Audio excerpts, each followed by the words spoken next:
I've been hosting a panel discussion this morning, chairing it. It was an absolute pleasure to do. It was all about family businesses, which are fascinating, and they don't get covered enough, and they make up a huge part of our economy. So that was really good.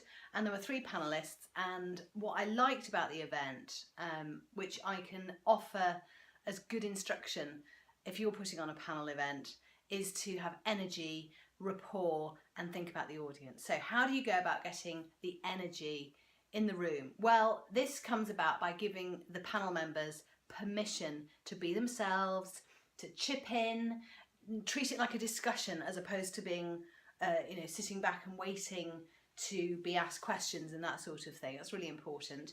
The rapport helps with the energy, actually. The rapport comes before the event.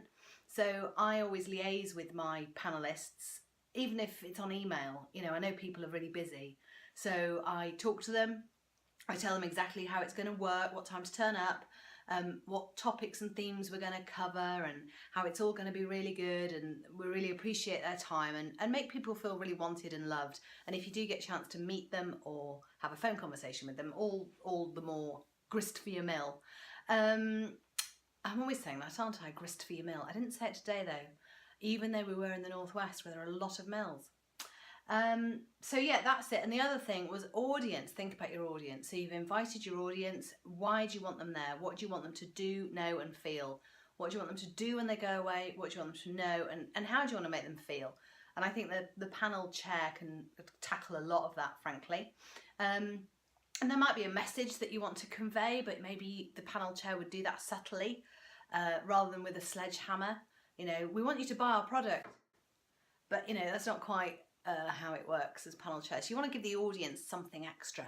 And after today's event, the audience were buzzing. They said they had loads of ideas about how to run their family businesses, what they would take back, a bit of inspiration about how others work as well, which was really good. And the great thing about today's event is it did not have any tub chairs, which is ubiquitous amongst panels and panel discussions. If you're having a panel discussion, it seems to me that you have to have a tub chair. But the thing about that is they make people just sit like this and they hunch up and it's all a bit awkward.